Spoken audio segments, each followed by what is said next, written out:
again, guys, Jet here. Welcome back to the channel. Something a little bit different today. So I just wrapped up a 5-day trip a few days ago, and in the middle of the trip I got one of those Google photo reminders that said, you know, on this day, whatever, 2 years ago, 3 years ago. And I started thinking to myself, dude, it was about this time 4 years ago when you first hopped into an airline, into the CRJ.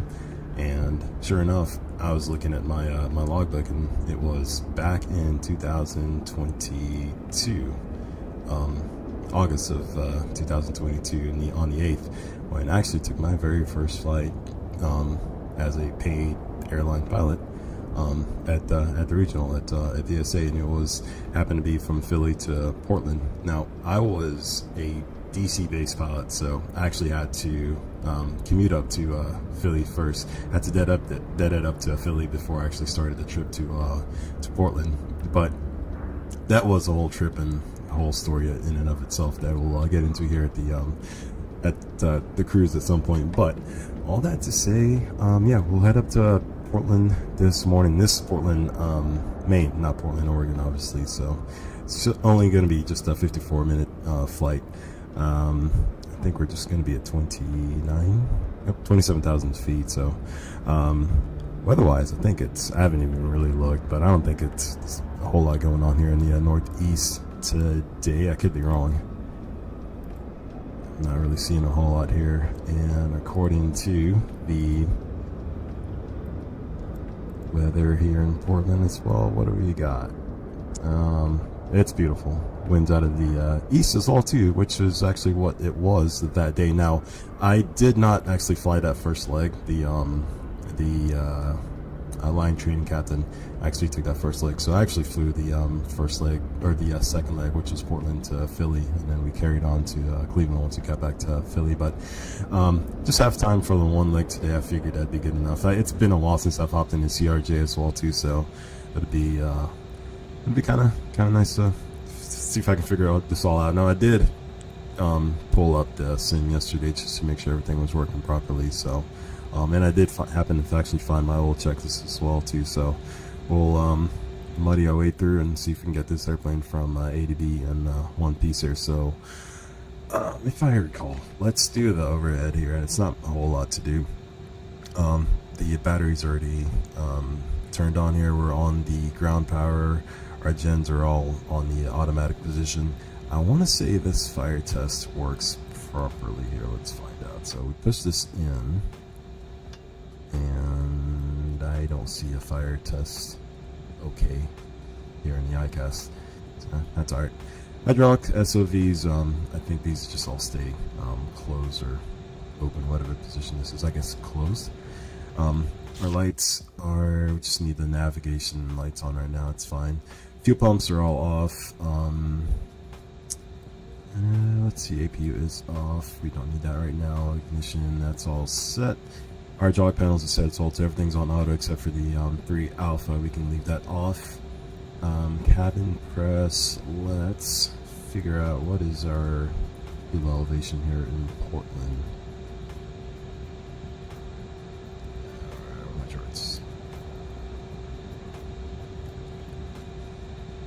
See 76 feet, so we'll just round it up to 80 since this goes by 20s. There's 60. Yeah,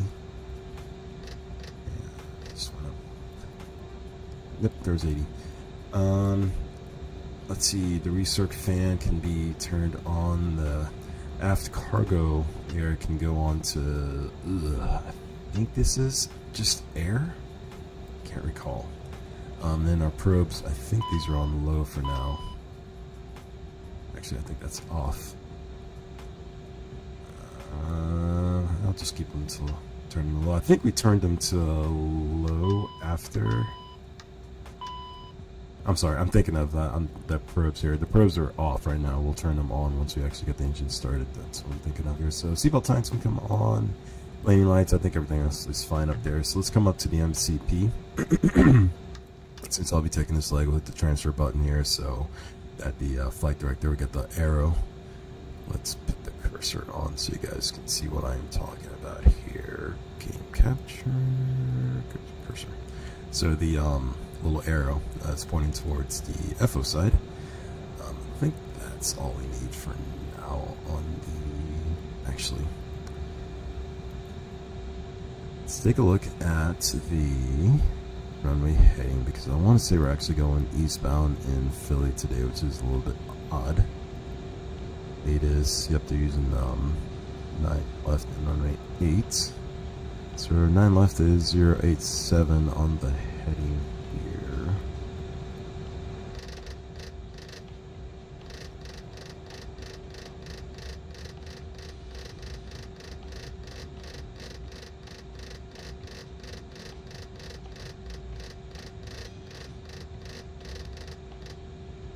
There's 087, and I want to say I'll just leave the excuse me, initial altitude at 10,000 feet here. So let's come up towards the side panel. I think I'll leave the lights as is. Let's go ahead and just do the Magic Barrel Ref as V1 says, so 3009. And MDA. So we would set 1,000 feet above field elevation to use as our like visual notification that we need to go to the climb power. So field elevation here in Philly is 36 feet. We'll round it up to 40, so 1040 on the MDA, and I'll do that on the captain's side as well too. It's MDA. To 1040.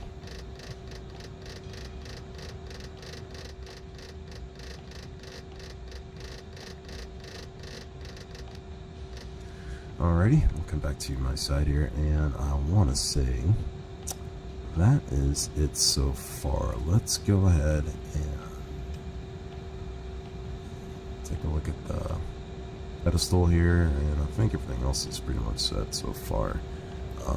I do already have my ATC clearance, the automated ATC clearance on VATSIM, since I am doing this online here. So we're squawking 1161.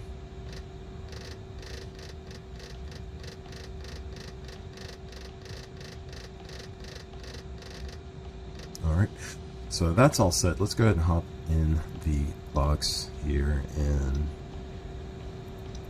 start punching in the flight plan here. So Philly to Portland, Maine. We are 5195. Go ahead and execute this for now.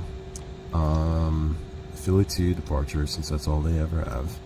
Out of 9 left, I'll execute this. Yeah, let's go to flight plan. First fix is ditch. So let's go to ditch and this page here. Execute that. And T416 to Jimmy. Jimmy's not found for some reason. Okay, what's going on here? Oh, let's go to legs. Ditch. This, I'm not sure why that. Let's do this. Delete this. Not sure why that got in front of. How about let's try this now, Jimmy. Whoops. Jimee.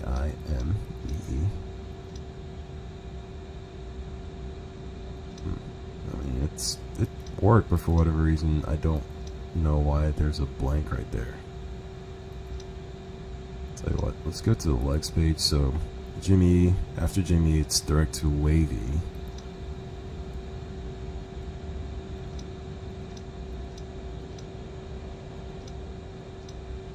Execute. Let's see what this looks like on the flight plan page now. Okay, well, I mean, it finally took it, but for whatever reason, it's a little bit screwed up there in the order, but that's alright. So next it's ship, and then Calverton, ship. Get the correct spelling on this. PP, Charlie. And then to SCOGS.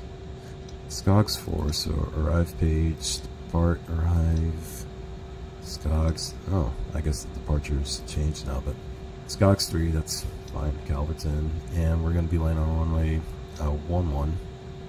And I think vectors should work out just fine here. Let's see what this looks like on the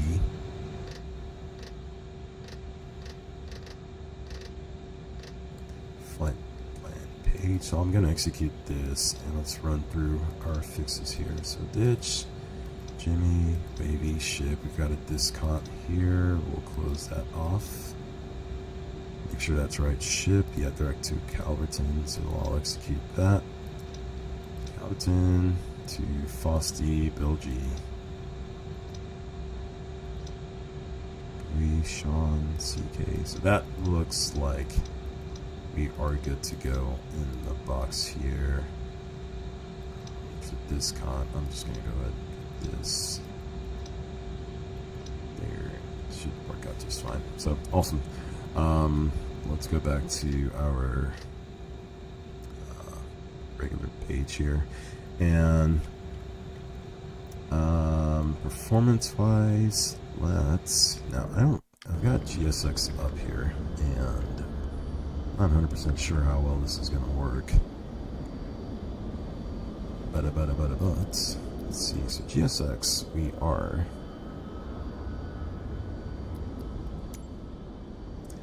trying to request boarding.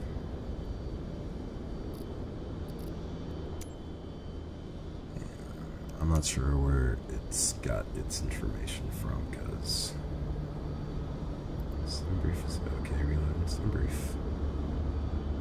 Cool. 73. Alright, hopefully it's got the message here. Let's hop back in the aircraft and get the performance in here. So we said 73 on board. And let's make the paperwork match here. So I'm looking for a 0 fuel weight of, waiting for my action, open aft cargo. Back to, we don't want kilograms, we want pounds. Let's save that. Okay, so 73 on board. I'm gonna enter that. And then I'm looking for a 0 fuel weight of 61.7. And our fuel is 96. I'm just going to round that up to 9,900 pounds here. Enter that.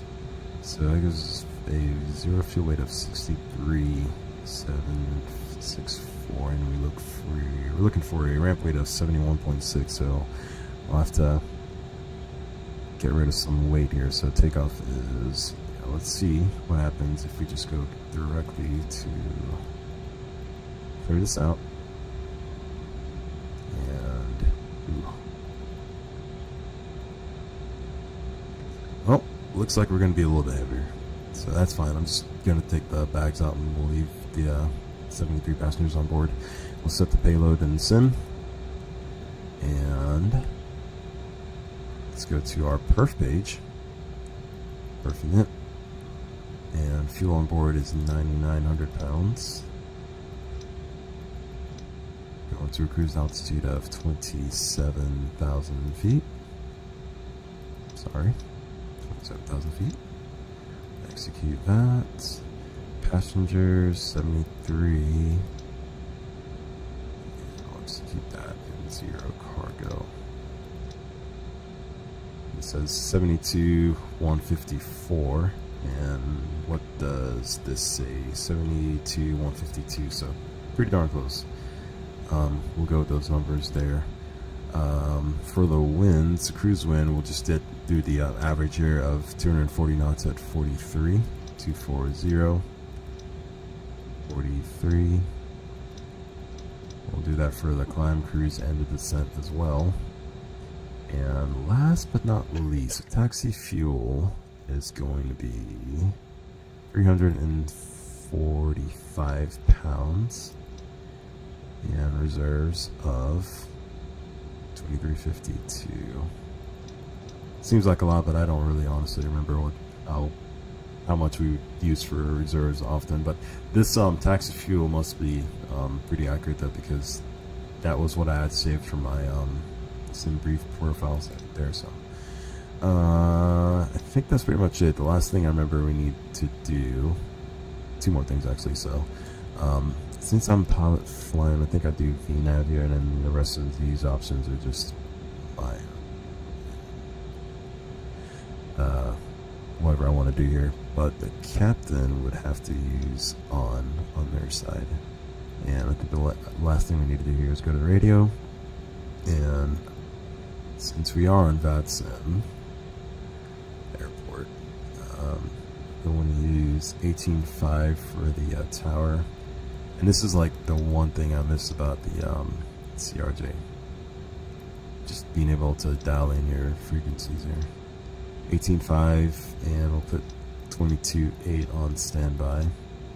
And for COM 2, 1.2, 1.5.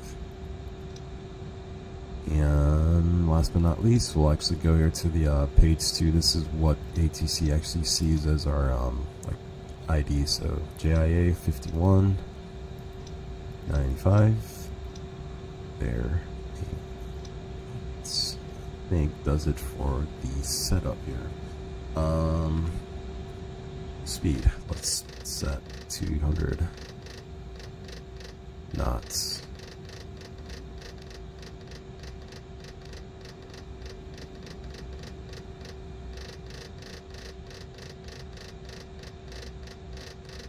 So I see full export in on top of the jetway instead of actually inside the jetway, but hey, whatever gets you in the airplane, right? I guess. All right, we'll brief this up. We'll wait for the passengers to get finished boarding here, and we'll get going.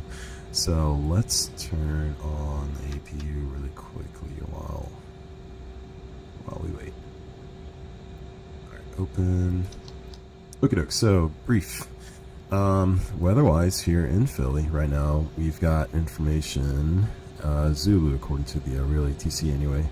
Winds are variable. Its VFR meter is 3009, which we do have set. Cool. Since we're probably the only ones on the airport, we'll taxi out with both engines here. We'll take exit out in spot 11. We'll take hotel Kilo all the way down to Whiskey for 9 left, 9,500 feet of runway. We'll depart, looks like essentially just we'll make up our own heading here. We'll go up to 10,000 feet and we'll just sign our own course here today. That's pretty much all I got for the brief. I don't really remember a whole lot more we talk about here, but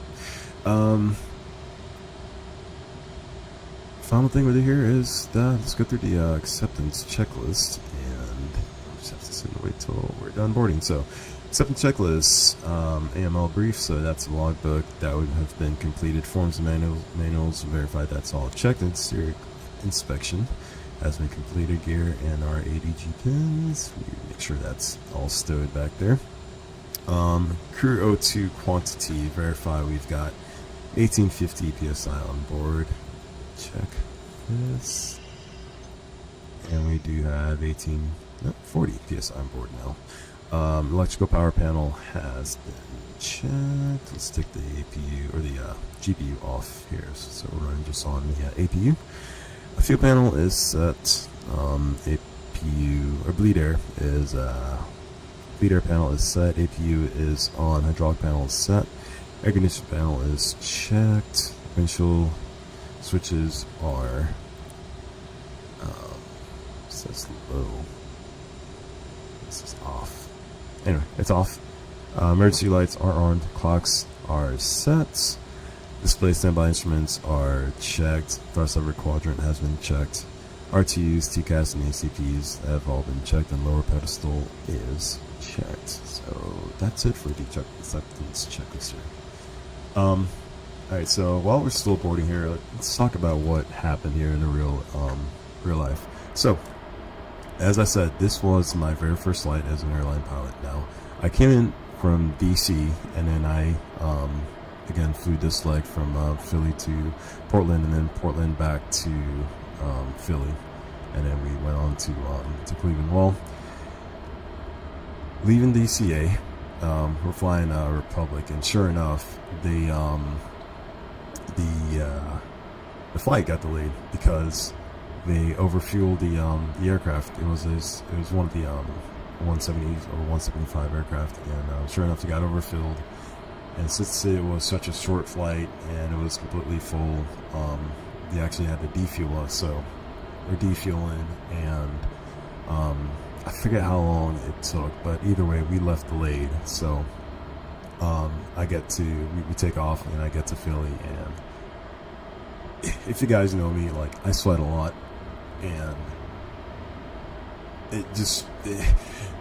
before I even continue on, going to DC airport. So I live just a few minutes away from one of the train stations, so I walked from our apartment to the train station to the metro.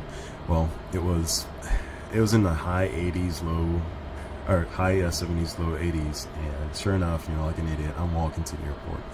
By the time I got to the metro, and I'm just sweating buckets because I think, hey, you're in a pilot's uniform, everyone's staring at you, and probably no one really even cared.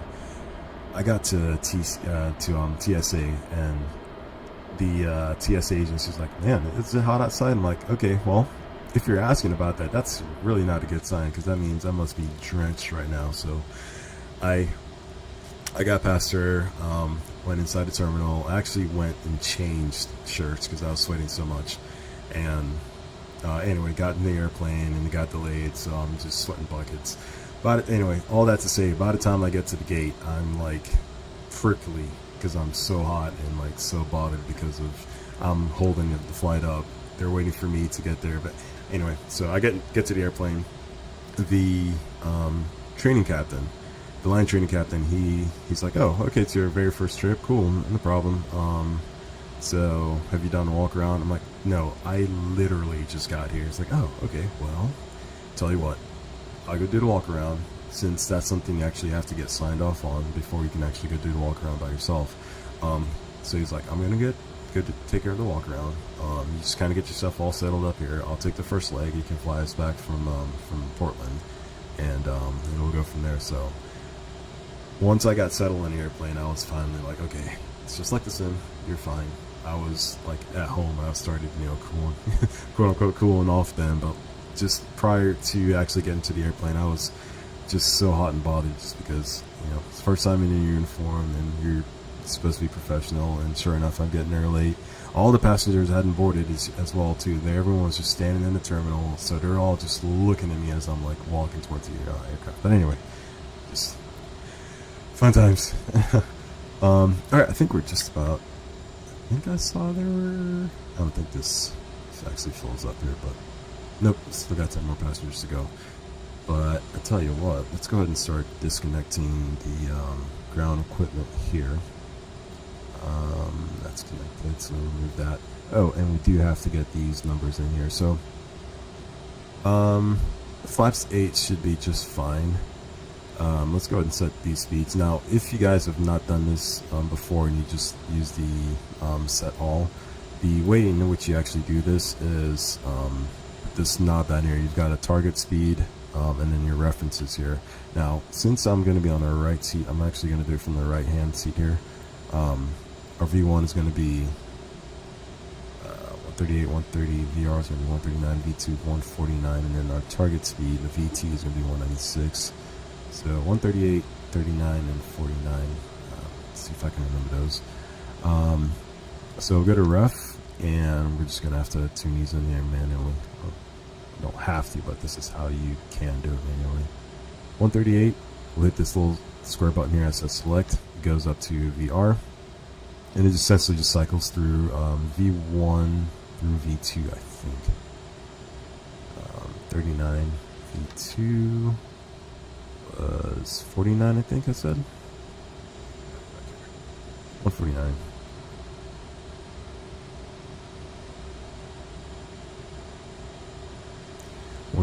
And then if you hit select again, it's going to go back to V1. So you got to go to the target to get your VT, which is going to be 196. Yeah, looks like board is completed.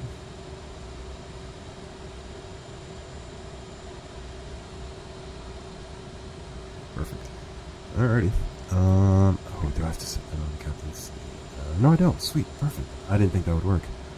Alrighty, let's go ahead and disconnect here and let's get on our way.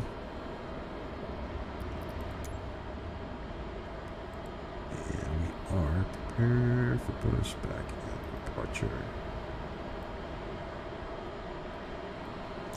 As our belt loader, it's driven through the entire aircraft here.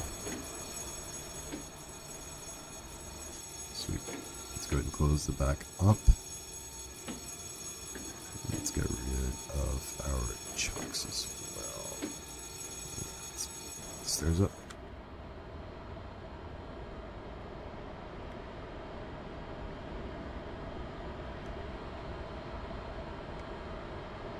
Now, I don't recall if we needed a tow bar in the or a pin in a nose wheel or not. Now, these little scissor. Let's see if I can get up here. This little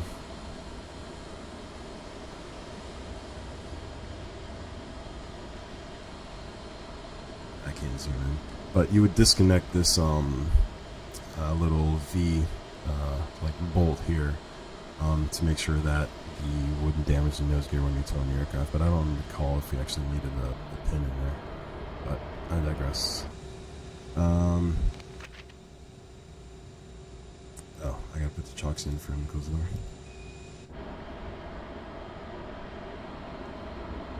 Conk.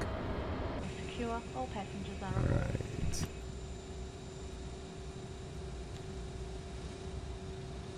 And let's go ahead and lock the flight deck door as well. Ladies and gentlemen, on behalf of the Conk. captain and crew, welcome. Oh, that's pretty cool. I love that sound difference there. It's like Flying with us. you can hear it completely and then it's a little bit muffled. Encourage all passengers to watch our cabin crew display the safety seat.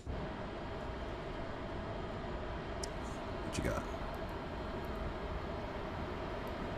Let's just go straight back, push.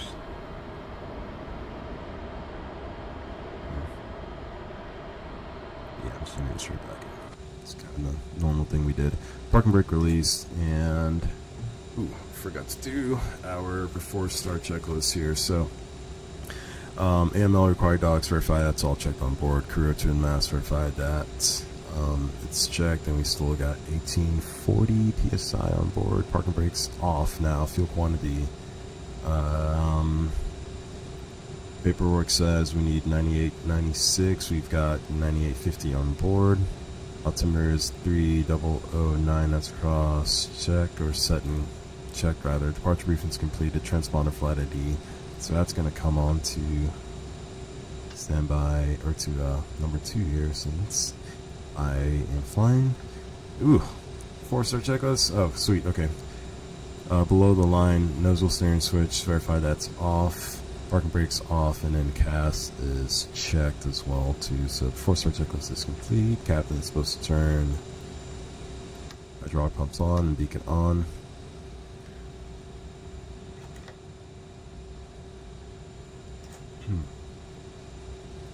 Alright, let's go ahead and start number... Ooh, forget which engine we start first. I think after subsequent starts, it's the left side. Captain's going to turn both pumps on, whichever engines he wants on anyway. But I think we start the left side once it's the subsequent flights. First flight of the day, I want to say you start the right side just to do a fuel check valve. Anyway, let's start the left side here.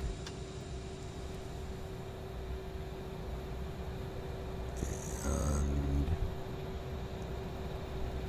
20% N2 and ITTs below 120. Click. And let's go ahead and get GSX out of here. Confirm, good, engine starts.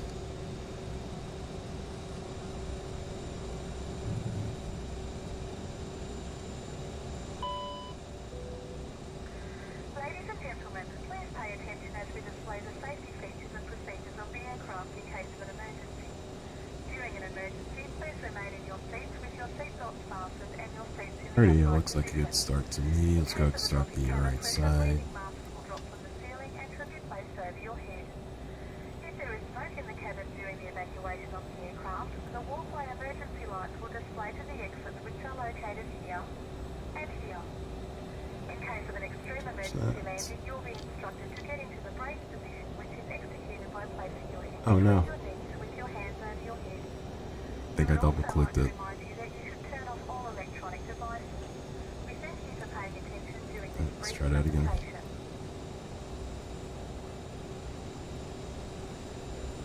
Alright, so N2 spool down. Let's go ahead and try that again.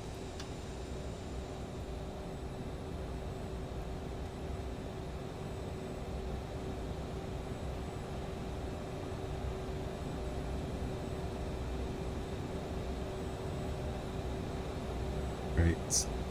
Take two.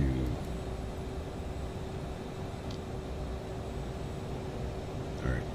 I think we did it this time.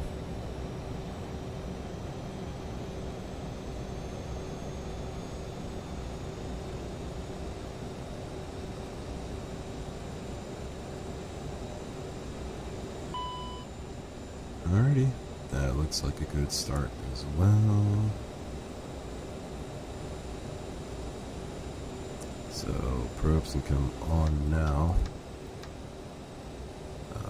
Windshield heat, yeah, I think they'll stay on low. Let's go and turn AVU off. And oh man, I can't remember all I'm supposed to do here, but let's go ahead and bring the flaps to 5, or to 8 rather, as shoot, he's moving his parking brakes and stuff. Performance. Got everything set here.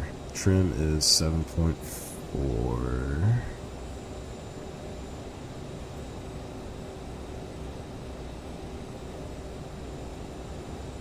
Trim 7. How am I doing that? 7.4 there. Okay, doke. After start checklist, anti-ice is off. Rudder. Let's go to flight controls. Alright. Full lift. Full lift. Alright.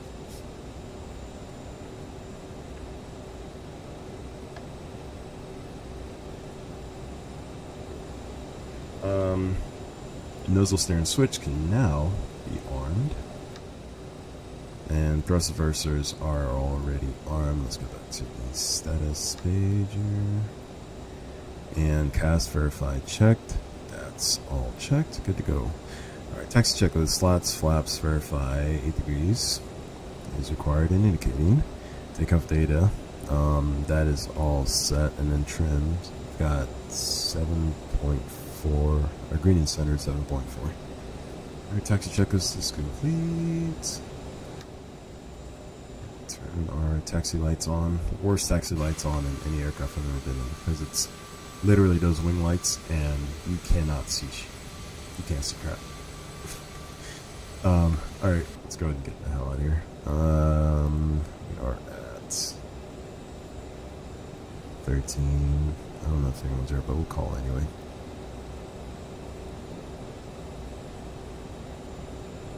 Get the push to talk. Set here. Alright. Philly traffic Blue Streak 5195 or it's taxiing to runway 9 left. It's going to be Hotel Kilo Whiskey at Philly. No one's here, no one cares. Parking brake set or released. Clear left, clear right. Let's make a be reasonable. Oh, definitely a right turn. So bit of our right.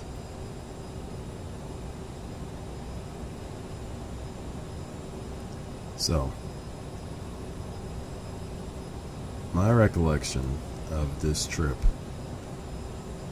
once I got in the airplane, everything was kind of slowed down for me, to be honest. On the ground anyway, it was a little jarring at first, I guess, because it's like in the sim you kind of go through all your flows and whatnot, and you're pretending that you're talking to ATC and whatnot, but like having to actually say like the call sign and actually taxiing and whatnot, I'm like, man, that's when it started to feel as if like things were moving a lot faster for me. It started getting a little bit surreal. But let's see, we're in spot 13. We're just gonna go straight down spot 11, take hotel straight out, and make a right turn onto Kilo all the way down.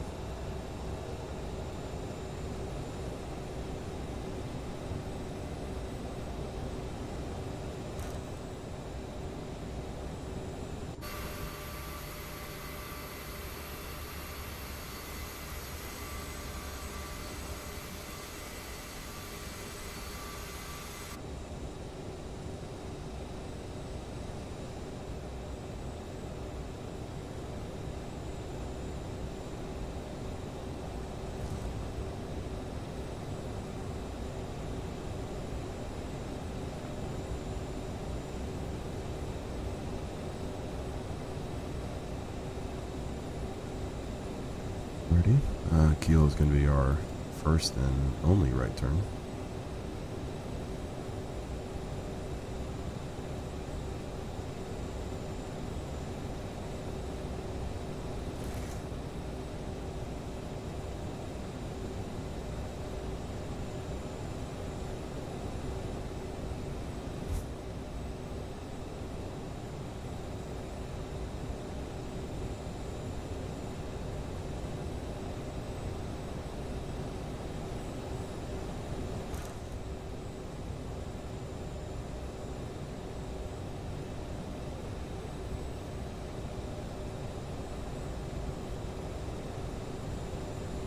I was a little apprehensive, I gotta admit, at how this RJ was going to work in 2024.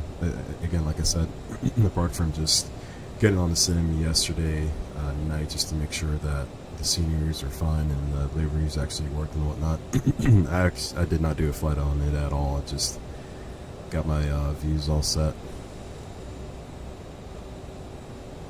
And hopped on and figured, alright, should be good to go. So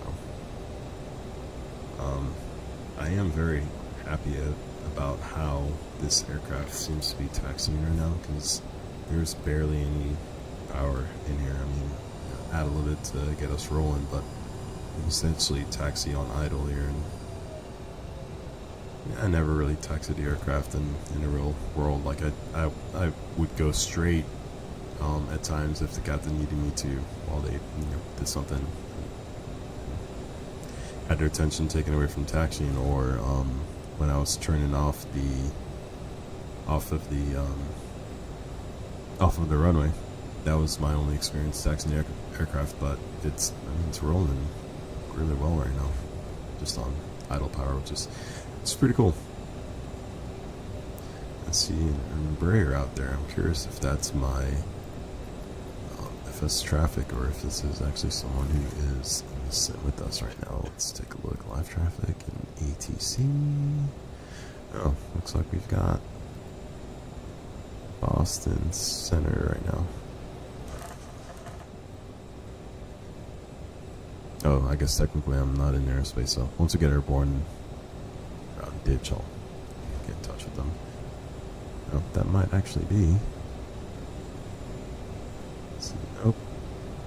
Flight plan available for whoever this is.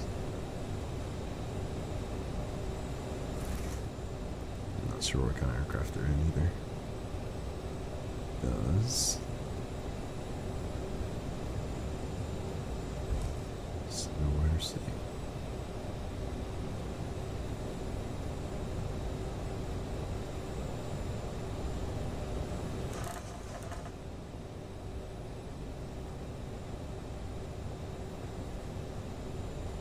Sweet, yeah. So the radar has that person as Republic Airlines.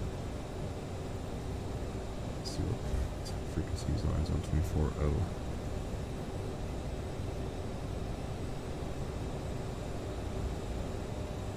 Don't see that on here, so I'm just gonna stick with what we've got. Okie doke. Let's do as we're getting a little bit closer to the end of the runway here. Before takeoff checklist, takeoff config. Verify that is checked. I do see takeoff config okay. Takeoff fuel quantity imbalance. We need a minimum of 95.5. We got 96.6. A little bit on the close side there, but that's good anyway. Brake temperature has been checked. Fuel cross-flow is man off now. And flight controls have been checked. Takeoff briefing. So essentially just depart off runway heading. Give our solid vectors to our first fix here, and that's pretty much it. We'll call that to 10,000 feet. Let's take off checklist above the line. Assuming Buddy's going to let us go first here.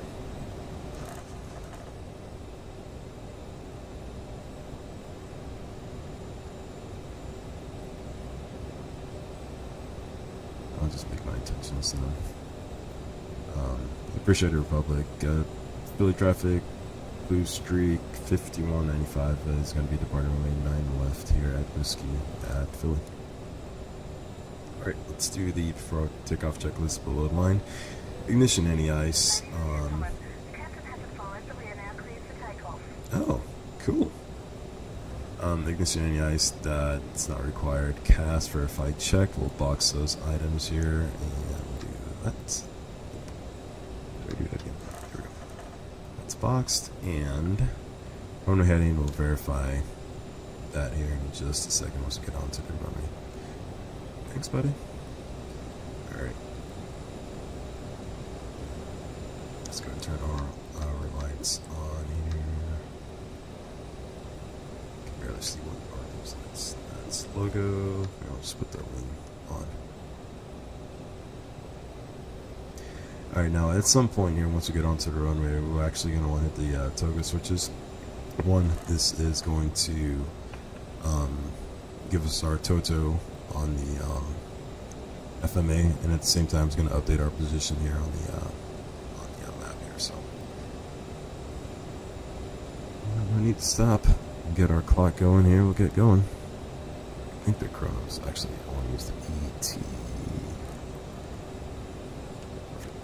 Alright.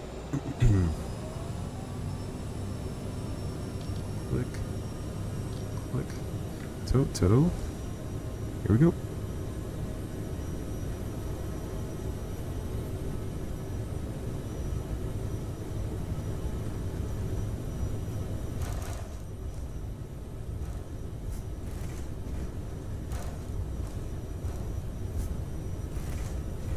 One, rotate.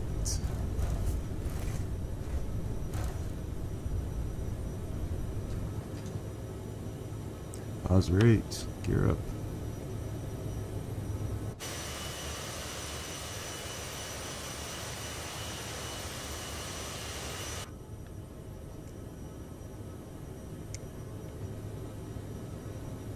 Alright, 400 feet. Let's go ahead and go to heading select here and make a right turn to 100. Whoops. Climb as well. They don't want us to slow this thing. Alright, we've already passed 1,000 feet. Let's go ahead and bring the power back to climb power. Rolling out here, 100 heading. And flaps 1. And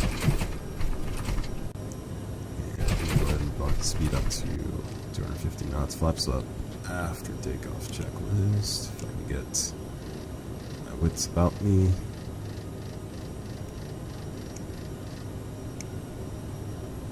let's do this. Where's my sync? Bam.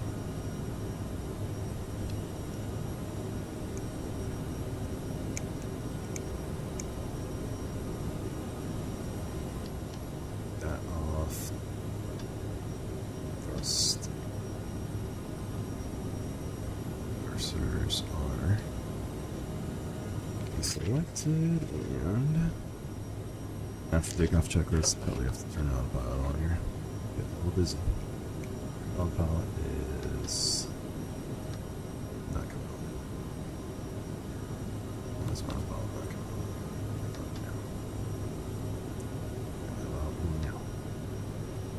Oh boy. Do I have any trim setting here? What's going on?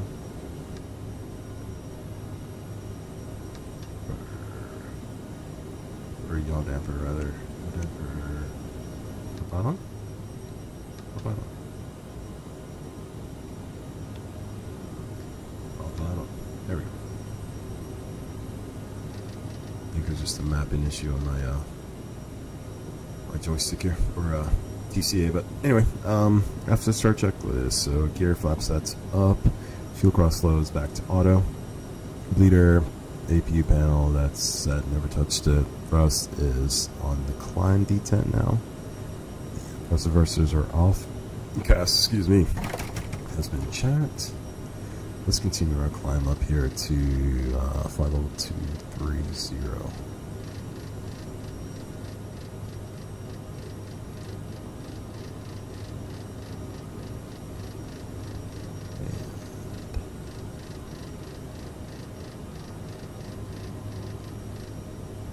And 23, and let's go direct to whatever CYN is. Like it, love it, executed, and nav mode.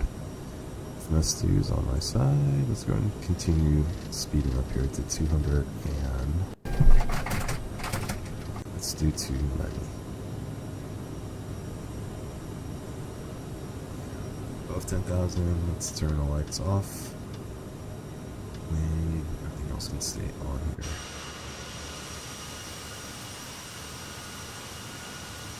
That felt about as rushed as that real first flight felt to me. Because I felt okay again once I got in the airplane. Once we're on the ground, we're taxiing. I'm not doing the taxiing, obviously. I'm making sure we're going where we need to be, following the airport diagram and whatnot. But once we got airborne, and again, I wasn't even flying, but like just from the time we departed to me going through my after takeoff flow and whatnot, to like stop when like you stop talking to departure, you start talking towards the center, and things start slowing down a little bit. Man, like that's when I finally took a moment to catch my breath and realize just what was going on. But yeah, it's fun times. Let's go ahead and get rid of our NDA. We don't need this anymore. I thought I could right click this and make it disappear.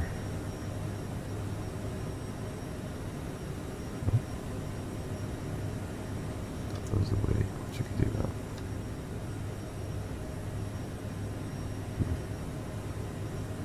Guess not.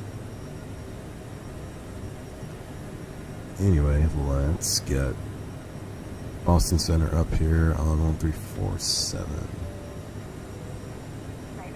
Easiest way to do this, radio 1347. 228 on standby.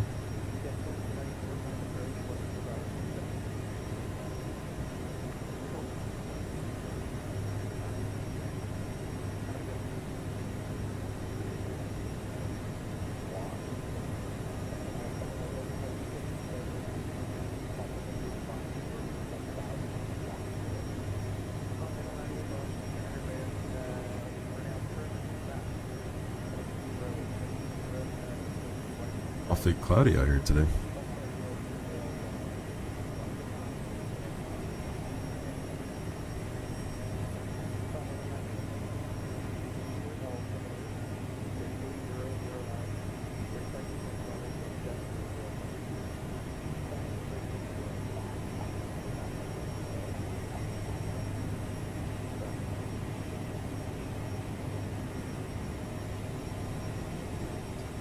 Alright, coming up to flight level 2, or 180. Let's go to 2992.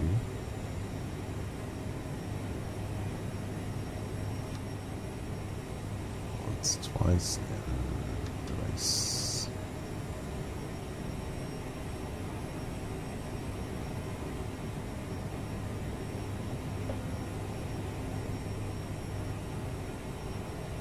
I think I still have some pictures of my of this flight on my phone because captain's pretty cool. Just kind of let me soak it all in. I think I remember taking a picture of JFK at some point on the climb out. So we're supposed to make this left turn here. Hi.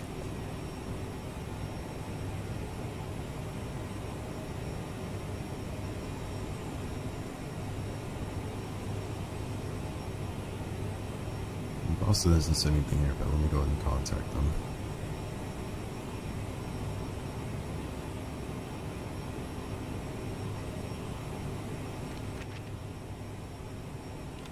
Boston, Blue Streak 5195 out of 20.7, climbing 230.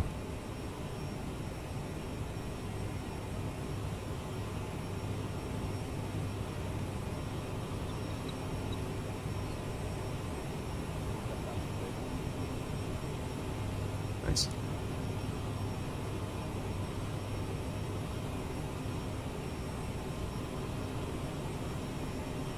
You know what, we'll just continue our climb up to 270.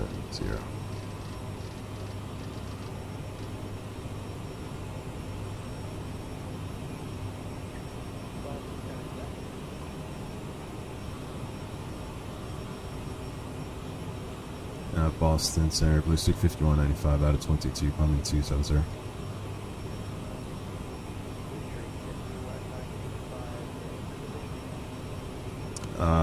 Passing waypoint Jimmy right now.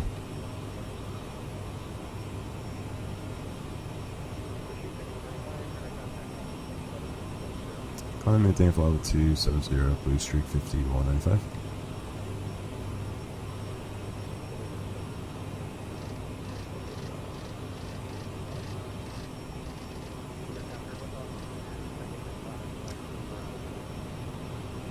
See what that sounds like for you guys here. I think I might have to turn that up a little bit.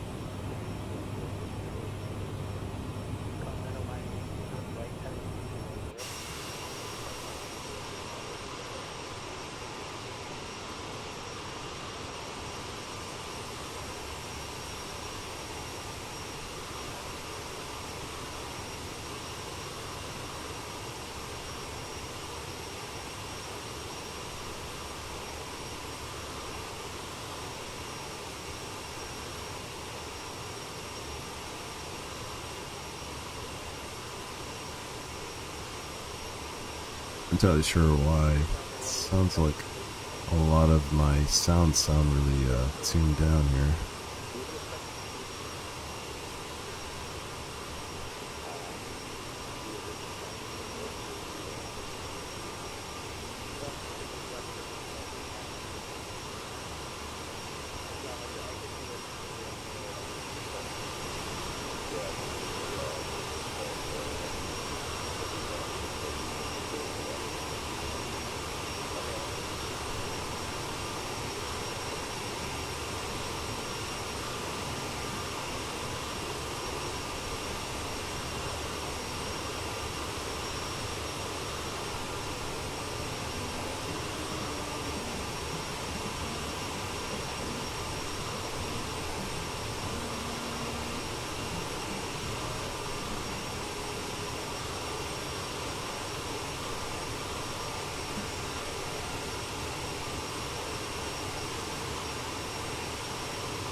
Alrighty, coming up to your alt cap here. Now I want to transition to 0.77 Mach, so let's do 0.77 here.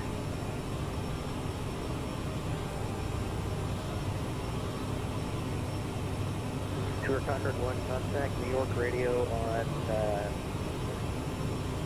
130.0, good day. Definitely Tour Concord 1, good day. Good day, who else is calling?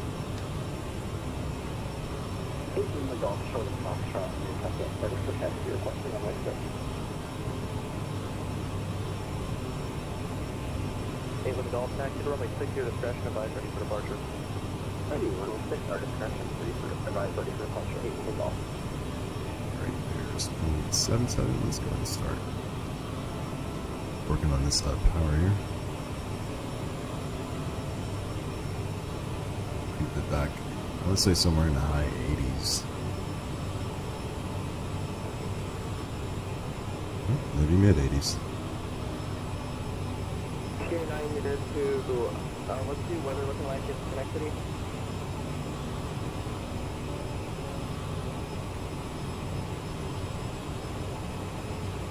CRJv2. Kilo Sierra Charlie Hotel.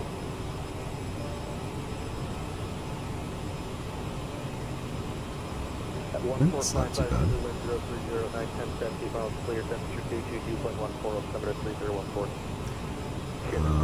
Let's go ahead and turn the seatbelt signs off here, actually to auto. And for the cruise checklist, essentially seatbelt signs as required, fuel, check that as we go under here, altimeters, we've already checked that they're 2992. Cruise checklist complete. So, wavy. Fuel wise, we're supposed to have 0.78, we'll call it here at wavy. It's good flight log. 0.78, so we're right on the money right now when it comes to our fuel burn. And it's estimating we should land with 6.8, whereas we're supposed to have 5.6 here, so a little bit on the positive side. Due to this descent, we'll probably burn a little bit more fuel than the 6.8, so I'm happy with those numbers here. Add a little bit more power. Here, 94, make left downwind runway 4, and you can advise on the base. Only left downwind runway 4 will follow our base here, 90. Get Louis 97, radar contact, by maintain flight 360. 360, Temple National. American 22 cross Johnny Etta, maintain flight 200. I'm almost certain. Almost certain that there's a way in which you can reset this thing. It says push to set off, so I'm not sure why or how I'm not able to do that right now. But I guess while I'm playing around with it, I'll go ahead and set the bare minimums for runway 11.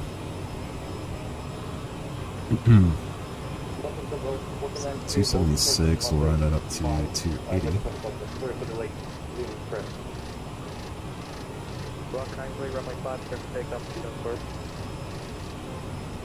280 on my side and 280 on the captain's side here.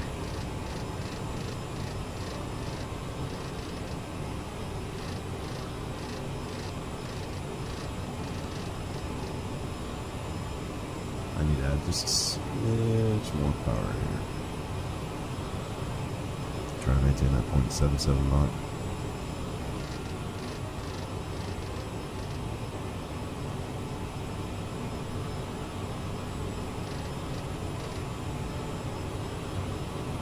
Here's JFK off towards the left side. Oh, it's under a layer of clouds. Never mind.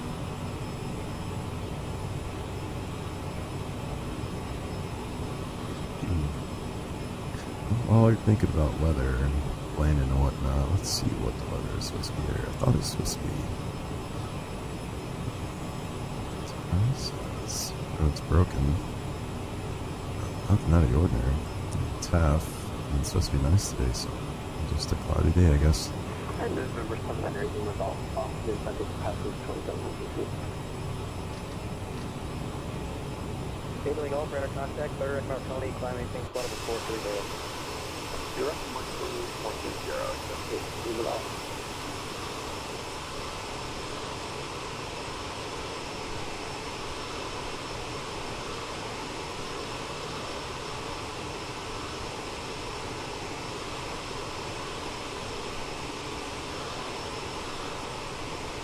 Compared to some other people, my time at the regionals was fairly brief.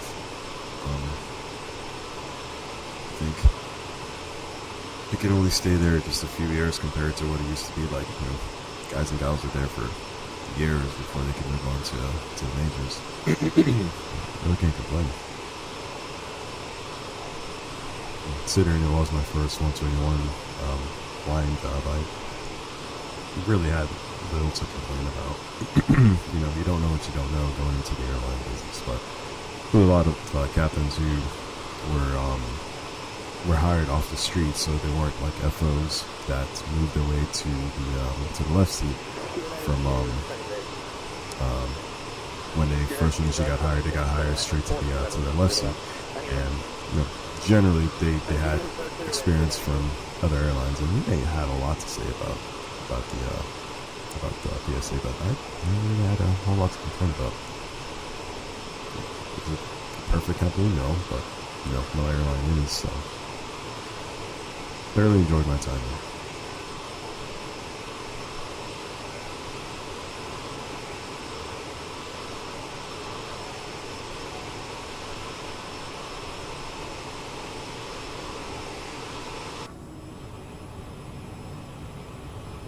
This airplane was really fun to fly, especially coming from the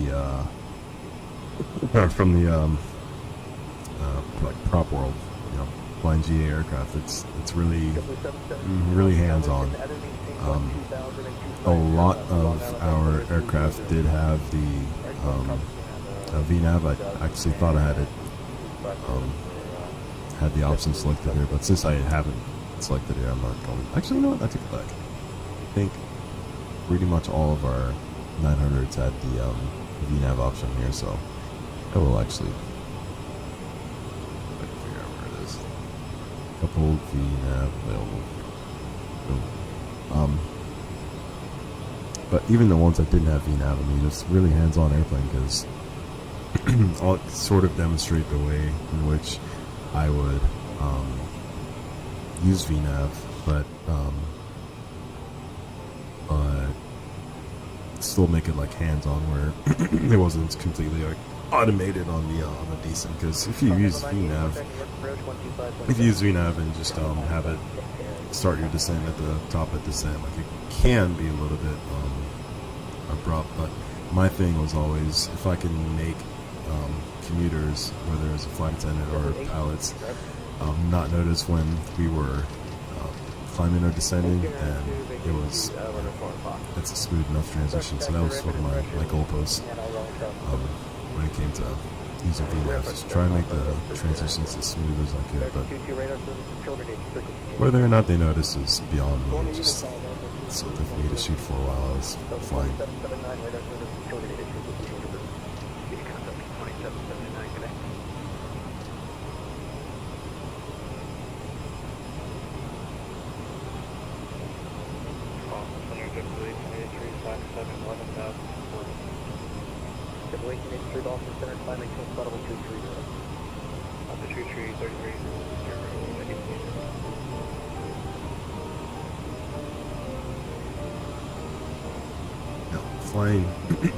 Flying the 7.5 and 7.6 now. Not to say that you can't be quite as hands-on as well too, but you definitely use a lot more automation. Your VNAV and LNAV certainly make flying your plane a lot easier, but there's still ways in which you can use VNav and sort of make those climbing and descent transitions a lot smoother as well too. And at the same time, it can definitely be a lot abrupt too. But all that to say, this bird is really fun to fly with. Fun to fly. The 900, in my opinion, was always a little bit harder to land, just because similar to the 753, actually, no, similar to like the 7.6 and the 7.5s when without winglets. Maybe that's a good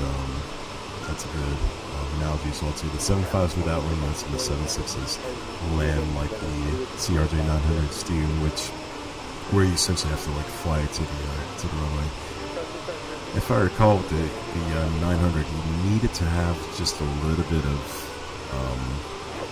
power in just before you bought the engines out of idle. I think like I want to say 30 feet. I could be making this up. That sounds actually kind of high, but maybe 10 feet or so is when you started bringing that power back. You didn't want to land with any power, because if you landed with power, you would bounce the airplane.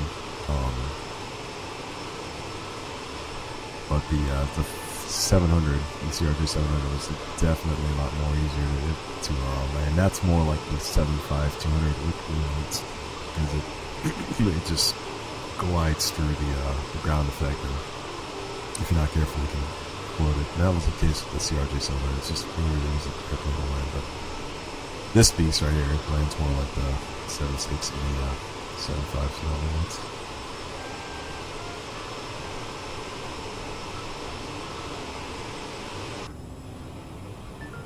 It's like nothing to see out here. Quite frankly, a lot of flying in the Northeast was like that too. It's just, especially during the winter time, and I hated it. There's this one trip I couldn't tell you where we were going, but the entire time we were just in clouds, and and granted, it was only like, call it an hour to an hour and a half flight, but it was so boring just because you had nothing to look at outside.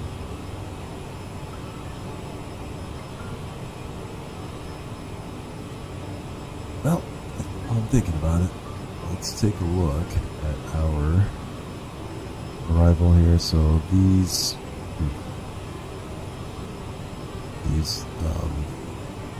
restrictions, or these gates, are not programmed in here, so I'll go ahead and put that in. So it's saying Boyu at 24,000. Let's keep that. And then Skogs expect to cross this at 11. So that's actually in there. I'm not sure why the other one wasn't in there. And those are our only restrictions. No speed restrictions or anything like that. NDA is already set.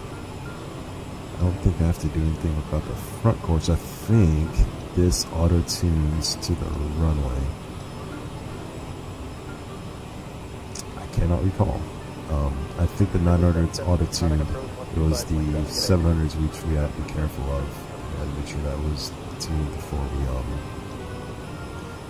we started our approach.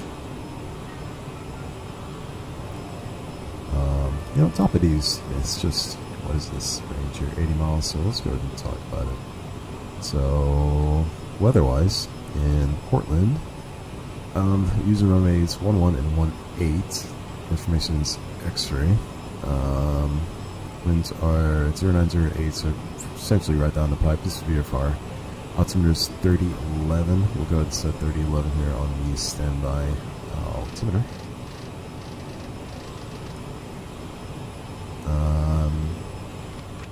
That's it for the weather. For the Skogs 4, we just talked about the altitude restrictions there. Boyu expect to cross that at 24,000, and Skogs expect to cross that at 11,000 feet.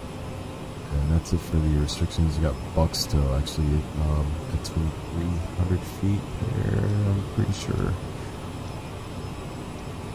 And that's in the box. I keep hitting this MFD advanced just because that's where the next button is on the 7.5. Just muscle memory here. But anyway, for the approach, it's going to be, this is what's tripping me out. I cannot recall if if I need to set this or if this is going to be fine the way it is right now.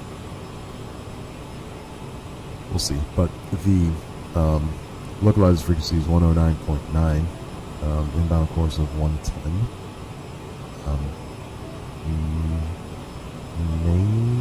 Maina, expect to cross at 1,800 feet, and then decision altitude at 276, and then rounded up to 280.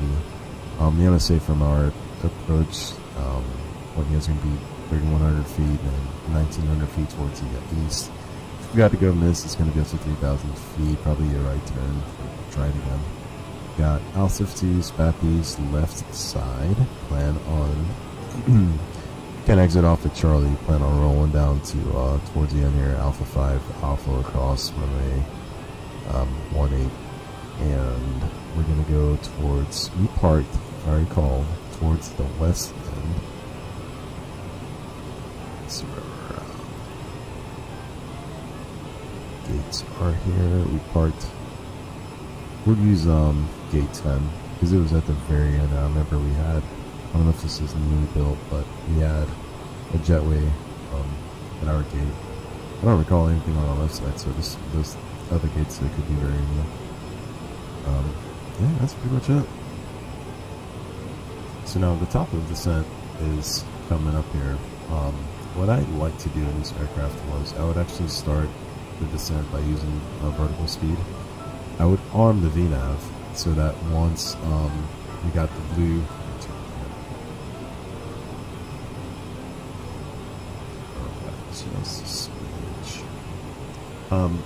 So anyway, I would arm the VNAV so that when the snowflake did come in, it would intercept it a little bit more gently. Now, I the last time I tried this in FS 2020, the VNAV was kind of jumped from one fix to the other instead of creating like one smooth path from the top of D all the way down to whatever the bottom of the descent was. So I'll be interested to see if this does that still. Something tells me it does, but we'll find out. Just a little bit more here.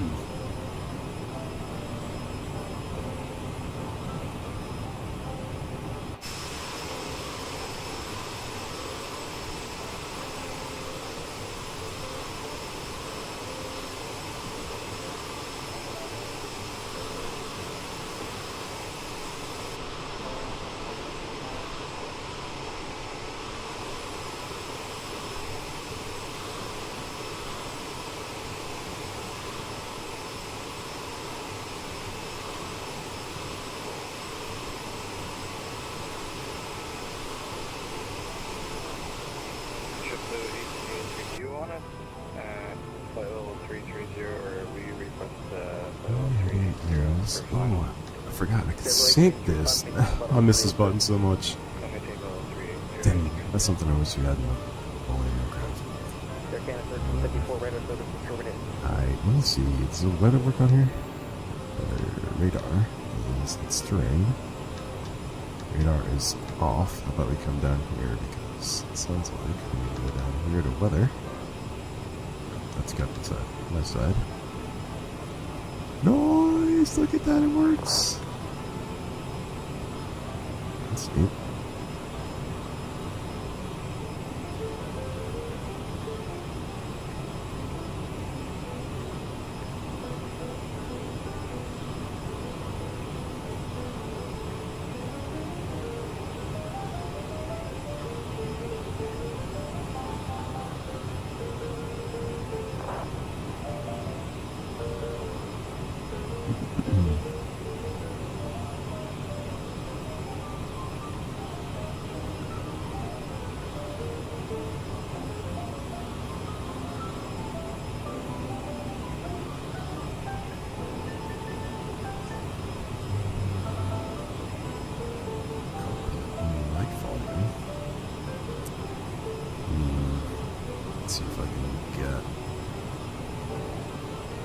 ATC to be just a little louder for us.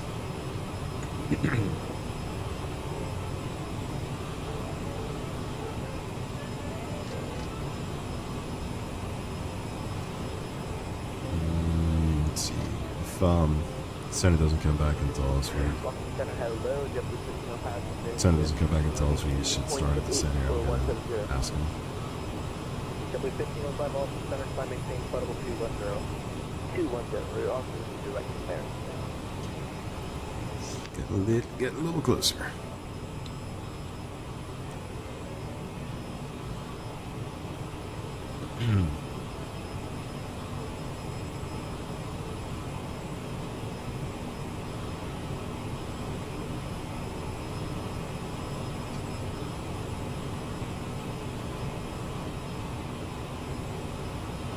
I do recall. So, unfortunately, like I said, my actual first flying leg was the return leg from Portland going to back to Philly.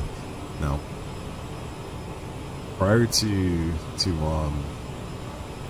actually like flying in the real world, all my landings in a sim were like mint. Like getting compliments from my sim partner, which obviously doesn't mean a whole lot, but I thought they were really, really nice. Well, sure enough, coming back from Portland here in this aircraft,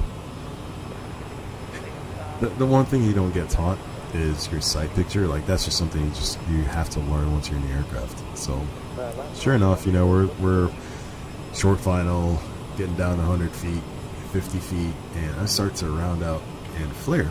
Well, what I didn't realize in the sim was it's got a really funky way of simulating landings. Like the aircraft just starts to, it almost seems like it's slews towards the ground, even if your attitude, let's say you're maintaining like a nose up attitude of like half a degree, and you're sinking at like 700 feet or so.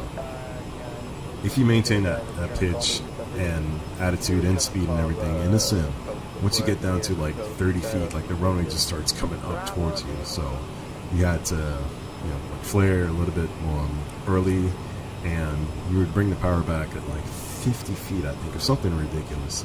So sure enough, we're on our way back to Philly, and we're getting up to 100 feet, 50 feet. I bring the power back to idle, 30 feet, and bring the nose up, 30, 20, and the aircraft's just in the air. Just keep standing there. I'm like, oh my gosh, we were just floating. I'm about to lose energy. And sure enough, till today, I think that's the hardest landing I've had in the 900. My very first landing in this aircraft, just because there was such a stark difference between what we were experiencing. All right, I gotta say something real quick to PTC. Center, Blue Streak 5195. We started descent. Blue Streak 5095, center pilot discussion, maintain 11,000, point altimeter 3011. 3011, PD down to 11,000 for Blue Streak 5195. And VNAV's gonna come careening. Okay, so here's what we're gonna do. I'm actually gonna disconnect VNAV here. Vertical speed. It's already captured our altitude. That's what's going on. Vertical speed. At this point, it's already like bounce people on the back. Let's go ahead and just go to V. So what I was going to do is go to vertical speed minus 500 feet until we captured the path here, but we're already above it. So whatever at this point. We set PD down to 11,000 feet here, so let's just go ahead and back this up. Anyway, as I was saying, so still today I think that was my hardest landing, just because there was such a stark difference between the sim and the real aircraft. And it's just one of those things you just have to learn. And you're not going to learn until you're in a real airplane. Once you get your side picture down, regardless of which aircraft you're in, like you're golden, because you can figure out how high you are by just looking outside and adjusting your rate by just looking outside. You realize how high you are off the ground and figure it out. And it looks like it is doing the path thing, where it's kind of VNAV, the snowflicker is just kind of adjusting itself between each fix instead of making one continuous descent, like path from the top of the descent here. So whatever. Going to turn sequence time back to on. power's down to idle. I will say this does look like a nice improvement to the flight dynamics here, because I think in the old aircraft, like if you had the power down to idle, and I can't remember how much you needed to descend, and like you just kept on losing speed, whereas in 200 feet per minute, you might have to add a smidge of power, but for the most part, we're not losing that much speed that quickly. Let's add just a smidge of power here, just to make sure we maintain a little bit too much. Jeez. Just a smidge. Goodness, so sensitive. Just a smidge here to make sure we maintain 290 knots while we stay on the path. And speaking of the path, since we've been cleared to go below flight level 180, depending on how high the altimeter setting is here, I slowly like to bring the altimeter setting in so it doesn't go diving altogether to catch up with the path again. Now, I did have the ATC, the transponder is tuned to my side, so it should be pulling the air data from my side, but it's not. It's actually pulling it from the captain's side here, which is to say, it doesn't matter that I change my altimeter on my side. It's the captain's side that's going to change the vertical path here, so let's go ahead and do this nice and gentle.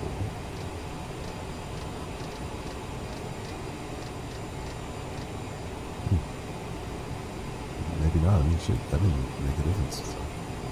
Yeah, whatever. Well, let's run through the descent checklist. Pressurization panel is set. 80 feet altimeters verified. Got 3011, that's set.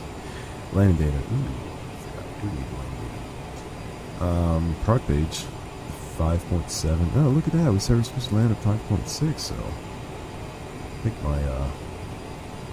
got my profile is pretty good here. So 5.6, which means we should be landing with roughly landing weight's roughly 67,400 pounds, 6,400 pounds. So performance, take off from landing. Let's see. This is kind of hard to see. KPWM. Runway 11, it's dry. Wind, we said we're 090 at something. 090 at 8.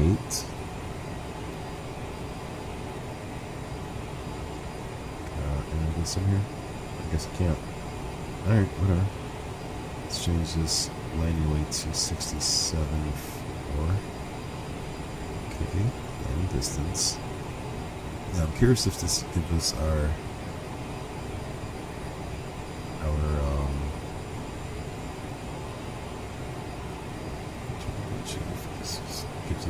speeds for that weight, or if this is our current speed right now. Well, either way, we'll just go with these numbers. So V2 of 145, VREF of 140, and VT of 193. So let's go and set this onto my side here. So bring the power back to idle. Actually, that looks like we're going fast. So reference, we're going to use a VR as our reference for 140. I think it's a V2. Yeah, we use a V2. We don't use a V1 at all. And we go to VT for 193. Correct? Yeah, 193. And that's it here. So reference is 140. Oops. There's VREF of 140. So we'll land with final speed of 145. And we've got our speed limits here for the flaps. So it looks like 230, 220, 185, and 170. Let's see how it goes.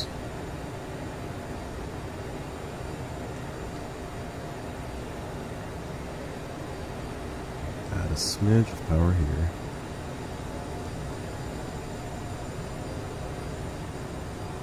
Try to maintain that 290 knots.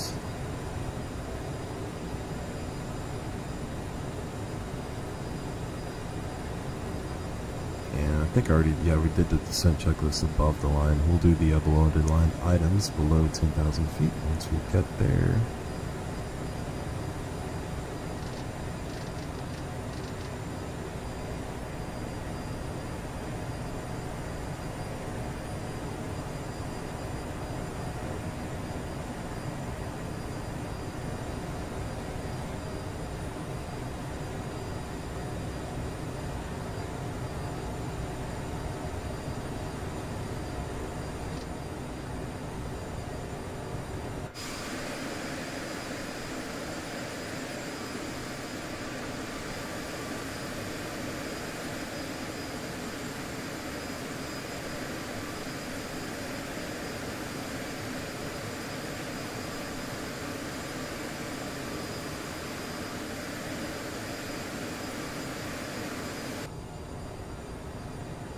Going to 11,000 feet. Still haven't gotten any word from. Oh, okay. Boston looks like he's out. I think we're on our own here, guys.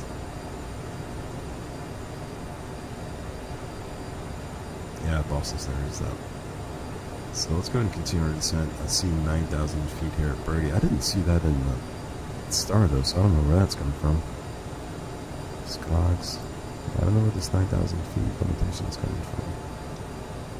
Below 9,000? Oh, you know what? I'm an idiot. I'm looking at the Scogs 3 and I forgot this is the Scogs 4. Anyway, let's go ahead and continue on. Since we're already slowing down here, we'll maintain 250 knots.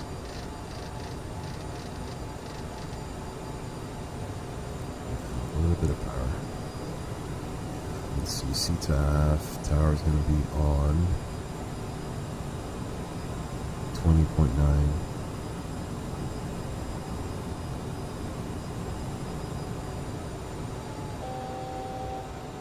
2120.9.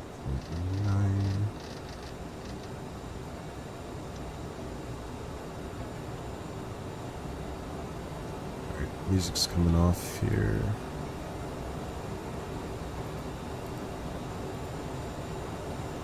And let's go ahead and run through the descent checklist below the line. So seatbelt signs are already on and stereo light is on, which does not exist in this airplane. So descent checklist is complete there. And you know what's interesting? So in the altitude of 11,000 feet there, I thought it would respect it and just stay at 11,000, but I guess since we're in VNAV, it's just going to go ahead and plow through it.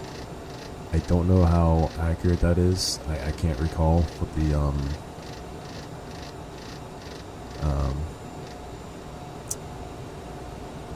like philosophy is again in this airplane, so it's something I have to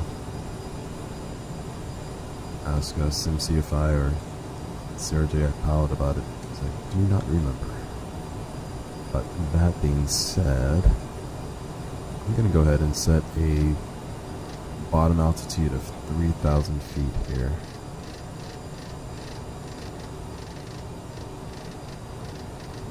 And let's go ahead and go to, how about speed?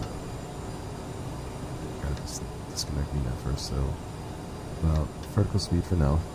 -1 keeps us on the path, which I'm not necessarily concerned about, but do you want to go down to 3,000 feet here? I'm going to cut the corner and we'll going to vector ourselves towards the final here.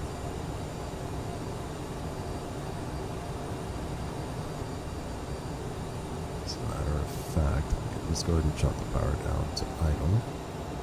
And we'll descend using the speed mode here. So 250 descend.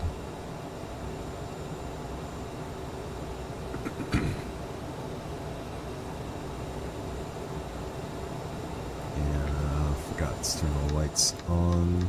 Actually, everything but the taxi light. I'll just turn that on lastly to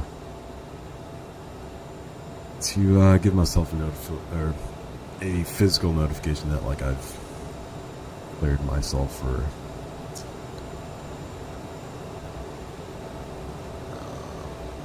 I'm liking this descent rate though. Looking good.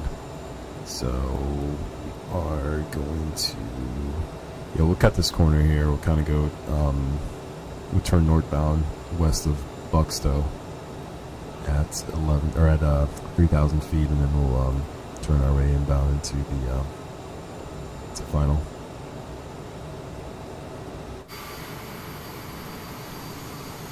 Let's see if you can see the field from out here. Not quite.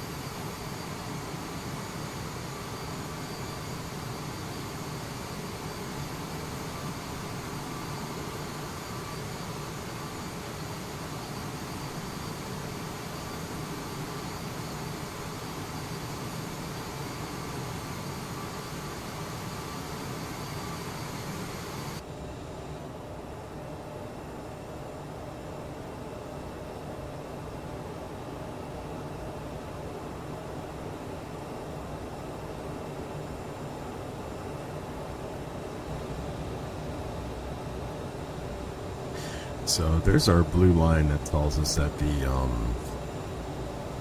localizer is going to auto-tune. Still a little bit wary, but I guess it should be fine. Alright, here's heading.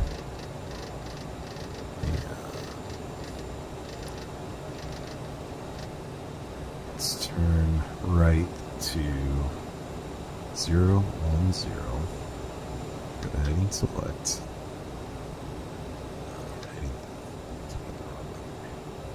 Let's sync it right to 010.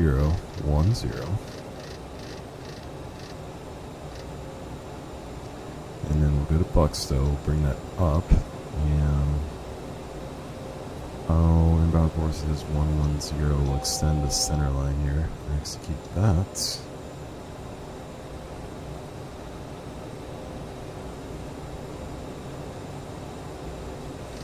Slowly bring the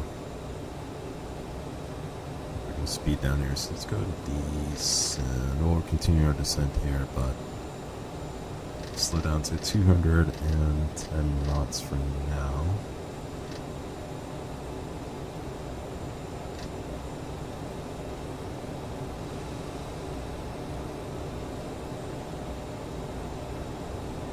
I do believe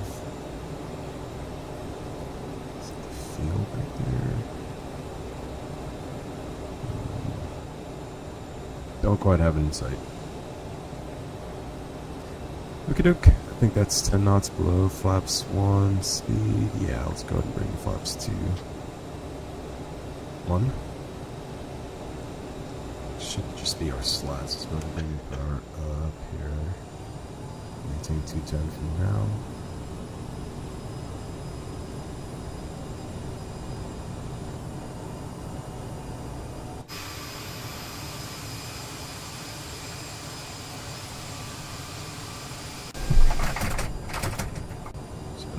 Big nose down moment, not sure why how it's got. Alright, let's continue this right turn.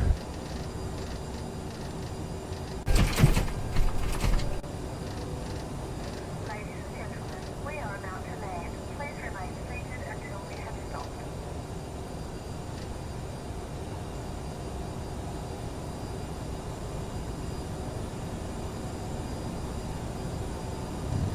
Let's bring speed back to 180. It's really hard to see. 80, power back. Let's continue our right turn. 070 on the approach mode.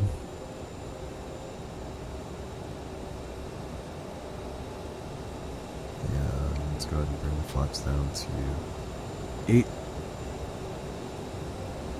And round out this turn here. Make this intercept angle a little bit more friendly here, and there's 180. Alright, so there's a localizer, and I thought, so it didn't really, it captured it, it auto-tuned, but my course is all out of whack, so I think that was just user error. I probably should have done that earlier.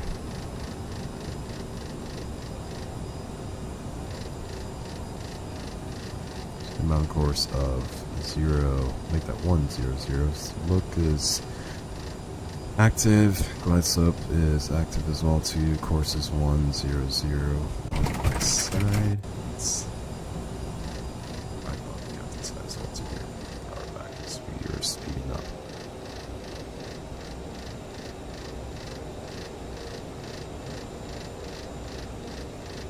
Alright.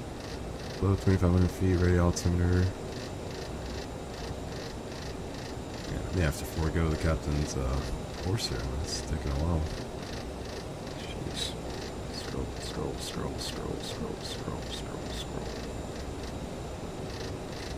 Alright, there's 110. Thank you. Alright, we'll clear up our stalls for the approach here. Portland traffic, blue streak 5195 on a 7-mile fall for runway 11 at Portland. Alright, let's go ahead and set our final approach speed of 145. Flaps, start speed 185. Yeah, we're good. Flaps, no, that's flaps swing is 120, okay. Gear down.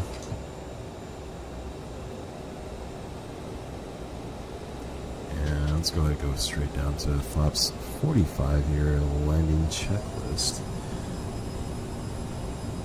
First firsters will arm those. Landing gear, verify down. That is down. And got 3 green, slats, flaps, verified 45 degrees. And indicating 45 degrees, indicating flight spoilers are stowed. Before landing checklist complete, I've got my lights all set. Let's get the recorder on. And getting a little bit slow here. I think that's let's go and kick the autopilot off and embarrass ourselves.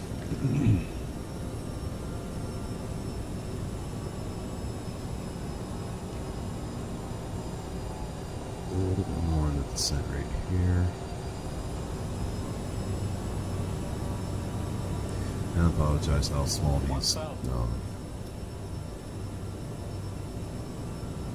the screens are really hard to see here, but I will say this is about as far back as I sat and kind of what you see anyway too, so as hard as it is to see the screens here, I do like this side picture. Keep adding too much power, getting nervous when I see the trend go up here. I need to get my throttle settings right. Alright, looking good. A little on the low side. A little bit power. Come right just a smidge here. 300. 200.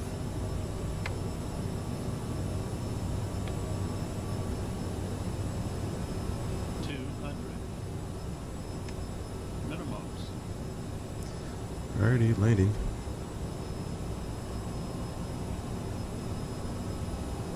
100. 50. 40. 30. 20. We're sinking a little bit faster. Bonk. Ready to reverse. It's a little rough. Oh, parking brake. Why is the parking brake on? Thanks.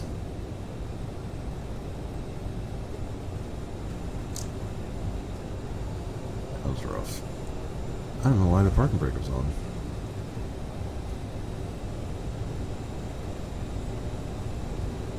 Let's see where we getting off that. Here, this should be Charlie. I was wondering why the nose came down so hard.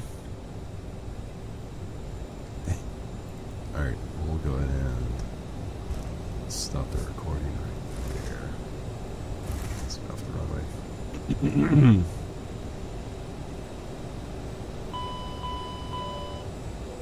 Yeah. I would say the brakes are let off.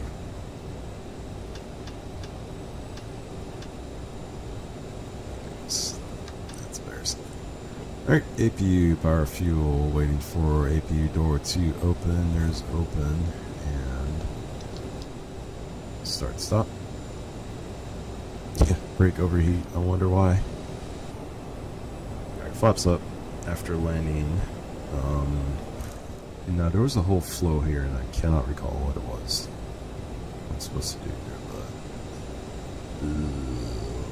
I have no idea. It's been way too long since I've flown this airplane, so just gonna leave it as it is and make our way to the gate,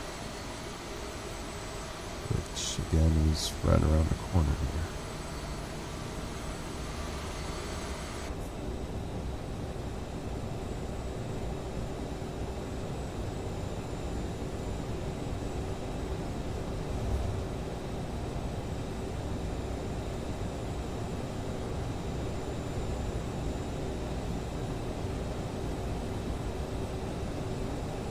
Here's gate 9, it's going to turn our taxi light off. Ooh, so some GSX here. There we go. Oh, there's 10. Turn. Turn. Config flaps.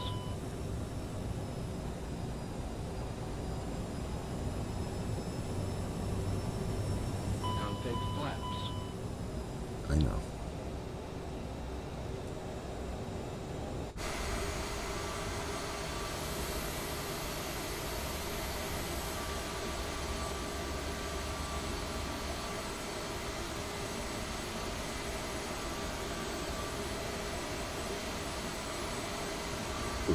Sorry about your necks. Flight deck, Captain speaking. Currently not at the gate just yet. I'll have to ask you to sit in your seats and keep the seatbelts fastened until we get to the gate. But once we do get there, I'll have the seatbelt sign off. We'll be free to move up again. Thank you very much. Alrighty, parking brake set. Before I shut things down here, let's take a look at the street lights. Get off line. Let's play this. Pull up. So that approach looked okay to me, except for like that very short final line. I got a little bit sync kind of got a little high there, but Don't sink. all that being said, I mean it was okay. It just save for that Don't sink. parking brake being set, which I'm not sure how the hell I did that again. Don't sink. Yeah.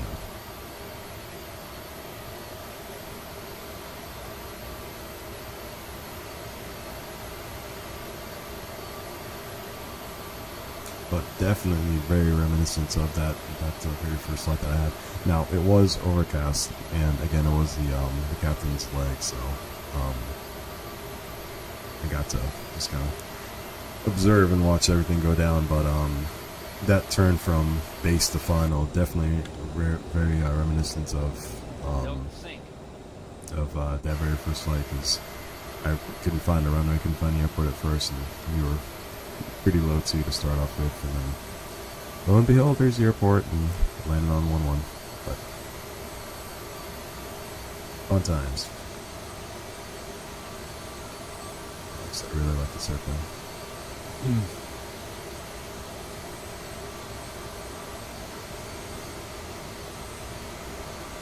And I really do like these improvements too from V2. I haven't flown it a whole lot.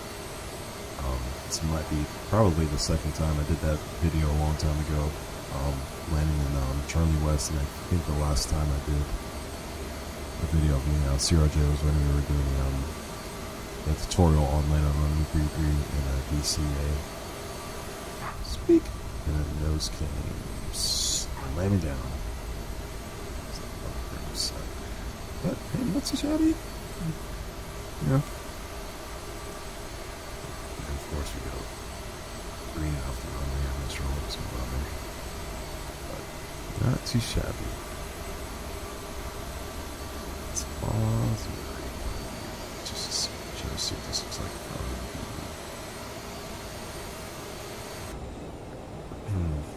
Passenger view.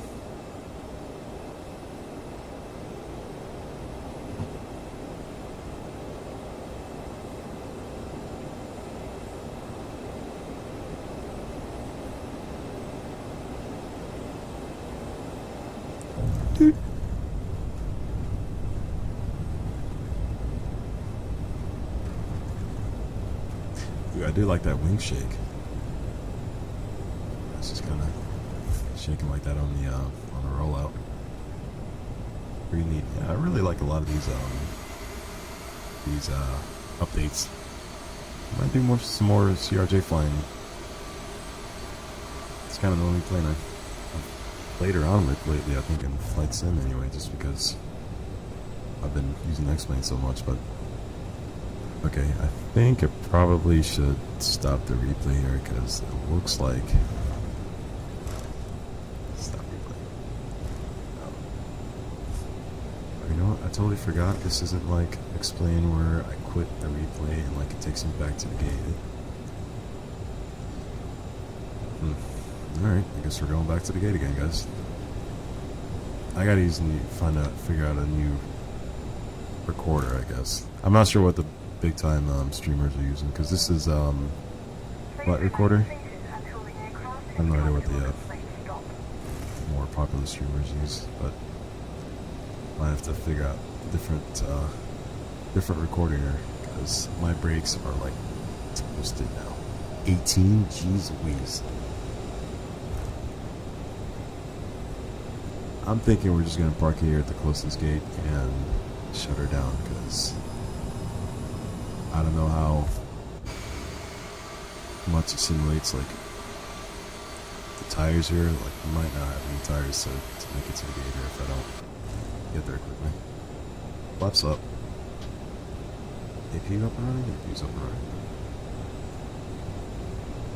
Let's just make it to the first gate.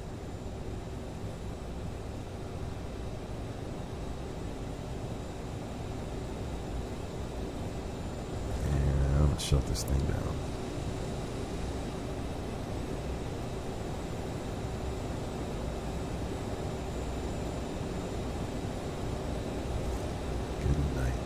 I don't know if this is an option if their like faults carry over to like the next flight, but definitely have to make sure I get like maintenance done on it. Otherwise, might have some issues next time I try to fly this airplane.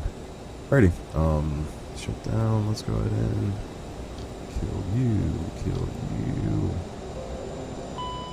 Passenger signs off. 3A comes off, beacon off, AP's ready to run. Yeah.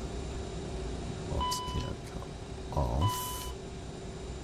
I want to say that's it. Turn off the transponder and the burps. Alright, shotgun checklist. Market brake is on. Slide flaps are up. Radars are. I think I still have mine on. Oh, they're still on. Turn it off. Radar's off. Electrics are set. Fuel pumps are off. Any ice is off. Transponder is standing by. Thrust levels are shut off. Passenger signs are off.